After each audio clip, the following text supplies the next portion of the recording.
Late night bites with friends? Already hard to beat. That first too hot bite of fries you couldn't wait for, followed by ice cold Pepsi. Now that hits different. Suddenly, the energy kicks back in, the night goes longer, and the laughs don't stop. Because Pepsi brings out more flavor, more fun, and more of the moment.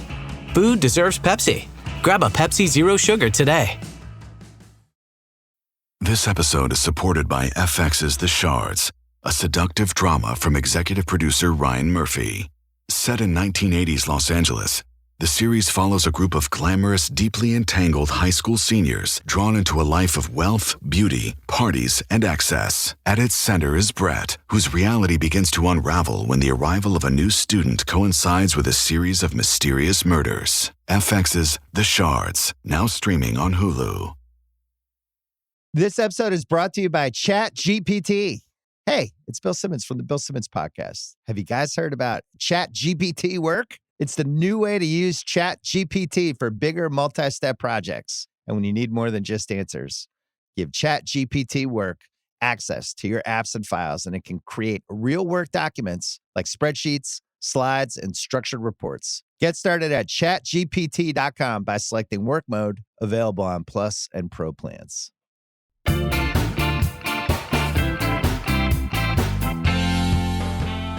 Hello and welcome to Bingewatch, the podcast where we take a look at the hottest new TV and film releases on streaming television platforms.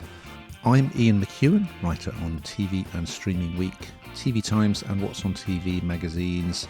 Hannah Fernando has been whisked away, so I will be looking at the new releases available on Friday the 14th of August 2026, including the return of Alan Ritchson as wandering action hero Reacher on Prime Video, and Oscar winner Allison Janney playing a widow planning her husband's funeral with a stranger in HBO Max drama Miss You, Love You.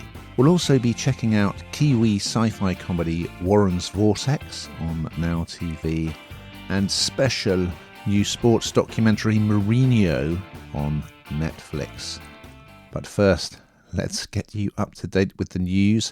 Catherine Zeta-Jones will play a former drug dealer being targeted by assassins in Prime Video thriller Kill Jackie. And dog trainer Graham Hall has joined the lineup for the new series of Strictly, but will he be able to do a heel lead? A real variety pack for you once again this week, and we're going to start on Prime Video with the return of Reacher. And here's a clip. Do I know you? No, but I'm the last person to talk to your sister. There is no way that my sister killed herself. Show me what you have. Your sister's involved in something big enough that the federal government's worried and people are trying to work me over on the street because of it. Why do you care? I'm good at not letting people get away with things. 8 episodes for this one. It's the 4th series starring Alan Ritchson as Jack Reacher, who's always just referred to as Reacher, who of course is the creation of author Lee Child. And curiously, considering he's written as a real kind of man mountain, he was played on the big screen by Tom Cruise. Go figure. Anyway, we love Reacher because you just know exactly what you're going to get, don't you? He's going to be picked up and questioned, and he's going to be very difficult during the interview. Lots of people are going to try and beat him up, and he will always win the fight. He's just great. He wanders about a bit like the Incredible Hulk, remember back in the day? Wanders around. He's a drifter. He doesn't really, he just drifts into town. All he's really got is like a toothbrush, So, of course, he tends to arouse suspicion with the authorities. Like, who is this guy? And in fact, he's an ex-military policeman. So this time out, he is in Philadelphia, and he's on the subway, and, well, he witnesses and kind of gets involved in a rather shocking incident. Involves an employee at the Pentagon, and so as a witness he's whisked in for questioning by the cops, but then the FBI get involved and he realizes, hang on, this is there's more to this than meets the eye. So, well, it's not really too much of a spoiler. So the Pentagon employee dies on the subway train, okay, and then Reacher joins forces with her brother Jacob, who is a policeman, and they want to find out, okay, why did this woman die? Fun fact for you: Richardson, who, I mean, he really looks like Reacher because he's a hulking, great brute. But he's also a very good actor. But yeah, he kind of first came to attention as a contestant on American Idol. Yeah. He also made his acting debut as Aquaman in Smallville, the Superman Origins series. So what can I say? I mean, if you like Reacher, and I really do, you're going to get more of all the things you love. So yeah, lived up to expectations. Over on Sky Comedy and Now TV, we have a new sci-fi comedy called Warren's Vortex. And here's a clip.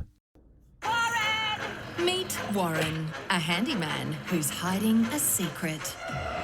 We have some sort of trans-dimensional wormhole in our garden shed, and you use it to get rid of grass clippings? Yeah, you got to put them somewhere. Sci-fi comedy, I hear you ask. From New Zealand? Yeah. It's also available, I should say, on Sky box sets. So this is all about, Warren Harrison, who lives in a Wellington suburb in New Zealand, and he is played by Maka Pohatu. And the funny thing about Warren is he has a wormhole in his garden shed. Okay. And the only thing he uses it for, which I think is quite a clever idea, is to get rid of his garden waste. It's quite handy. However, his teenage daughter Lucy, played by Louise Zhang, discovers it one day and is sucked into the vortex. He jumps in after her, and off they go on a crazy sci-fi comedic adventure to an alternate reality. Okay, so they're going to, each week they're going to go through the vortex and end up in a different version of reality. Okay, you get the gist. And the first one, they're in a world, they are in the future, and they're in a world where sort of AI refrigerators have taken over. Okay. So yeah, I mean, sci-fi comedies, we have had some good ones. Let's be honest. Hitchhiker's Guide, Red Dwarf, one of my favourites. Someone described this as Doctor Who, the sitcom. And yeah, I can see where they're going with that. In a weird way, it kind of reminded me of the sort of wacky adventures of the goodies. You just have to go with it. And it's fun, you know, and I find these two main characters just very likeable. We don't get too much Kiwi comedy, but of course we had the wonderful Flight of the Conchords, which was peerless.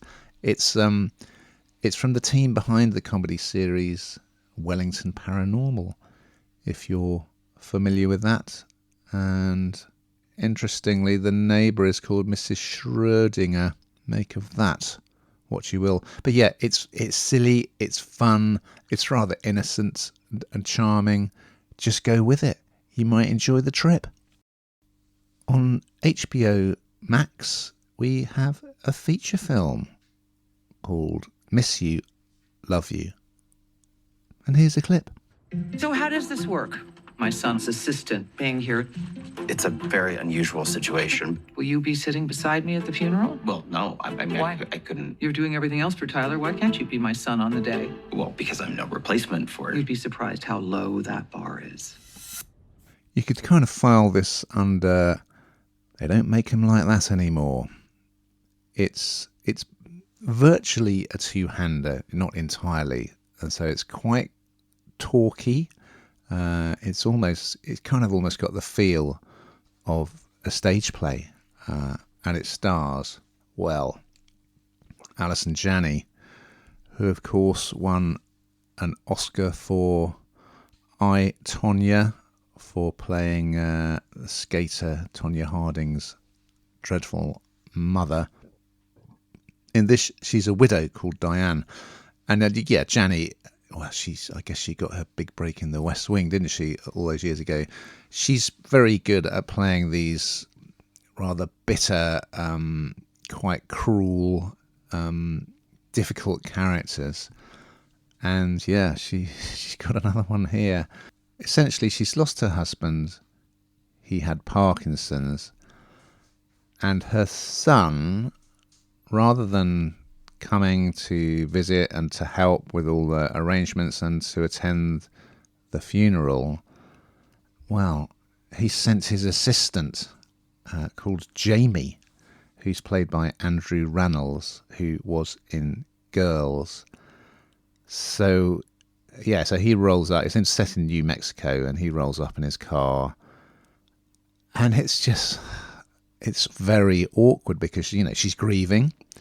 She's angry. She's angry that she's lost her husband. She's angry with her son for just sending a subordinate to kind of stand in for him in this terribly difficult time. So in that regard, I found it quite a hard watch in a way. I mean, it's really, really good. It's high quality. The performances are excellent. The script is really tight. But yeah, it's someone kind of almost coming into someone's territory, almost unwanted in the worst possible situation, and kind of having to sort of smooth the waters and sort of placate this woman, and he's on her turf. She's kind of lashing out a little bit, or just making it incredibly difficult for him, because again, she's so pissed off with her son. So yeah, it kind of feels like a bit of a throwback, as I said at the beginning, to the kind of drama that used to be quite common, in cinema, and would get a lot of kind of spoken word recommendation. But bit more of a rare beast, this thing. But yes, I enjoyed it. Although it's, as I say, it's kind of uncomfortable, but not because of any deficit in the film itself. Well, Jose Mourinho, of course, would say that I'd left the best till last, because he is the subject of our final offering. It's a 3-part sports documentary called Mourinho on Netflix. And here's a clip. I was born in football. I live in football every day of my life. When I walk from the dressing room to the pitch is the last moment where I think about the people that I love. After that, I am in another world. Jose Mourinho, yes. Football manager who arrived in England having guided FC Porto to the Champions League title to manage Chelsea. That was in 2004. And yes, in his press conference, famously, he described himself as a special one, not the special one, which is kind of what everyone thinks he said. Anyway, that's part of his brand, is unshakable self-confidence, which I don't think we Brits particularly like that. I'm possibly the wrong person to review this, because I am a fan of one of Chelsea's big rivals, and of course, he was very successful with Chelsea, who at the time were having money poured into them by Roman Abramovich. But yeah, I mean, he said he was going to be great, and he was great. And he's an interesting character. He was a footballer, not a successful one. It's quite hard for him to drop the mask, because, being Jose Mourinho is all about being, I'm the best, I'm going to win everything, kind of falling out with people, being difficult. And so he doesn't really let the mask slip very often, but just occasionally he does. And initially, because I don't like Mourinho. I was sort of watching it reluctantly, but I did get drawn in, and it's very enjoyable. I really got into it. It was you got some good contributors, Sir Alex Ferguson. And yes, of course, it was in the news this week from this series that he had agreed to succeed Sir Alex at Manchester United, but then he kind of went back on his word and rejoined Chelsea. John Terry, of course, the famous Chelsea defender who dressed up in his football kit at the Champions League final despite not having played. Zlatan Ibrahimovic, Samuel Eto'o. He's coached at Real Madrid, Inter Milan. He did coach at United. He coached at Tottenham Hotspur. He's now back at Real Madrid again. People said he had kind of third season syndrome, that like initially he could kind of get everyone on board just through his sheer force of charisma and willpower. He could, achieve great things, but then it would all start to fall apart. Or he would, in the case of Chelsea, first time around, kind of the people at the top of the club, it felt like they just fell out with him. He didn't have enough control. Whatever you think of Mourinho, and I think he just enjoys playing this almost like a pantomime villain character. He enjoys it. It's all good fun, and it's good fun for the press. They enjoy it. So whatever you think of that, look at his trophy cabinet. It's pretty impressive, but I'm not really sure we get under the skin of Jose Mourinho. There's one thing that he said about, which was quite interesting, was that he says his family prefer it when he's not there. I thought, well, that's interesting, but I think he was referring to the fact that when he is with them, obviously there's a lot of press intrusion. But yeah, I mean, you cannot move for documentaries about football players, football managers. In fact, today I will be speaking to Michael Owen, who's now a former Liverpool striker. He's got a new reality series, which does look good. And if you like that sort of thing, which I do, then yeah, you will burn through this very, very quickly. Well, I can't ask Hannah what she's been binge watching because she's not here, but I returned to one of my all-time favourites on BBC iPlayer, The Mighty Boosh. Yeah, it's good stuff. Check it out if you've not seen it. Superb. Well, I've just got time to look ahead to next week's offerings, and I can tell you what is on the binge watch menu. David Mitchell, star of Peep Show, one of the all-time greats. He returns as puzzle creator and amateur sleuth Ludwig on BBC iPlayer. And it's a fifth and final outing for the Pogues. No, not those ones, music fans. It's what we were talking about in last week's pod, teen drama Outer Banks. Well, it's going to sign off on Netflix and we will be talking about it. So I look forward to those, to being reunited with Hannah and much, much more. But in the meantime, dear listeners, keep watching.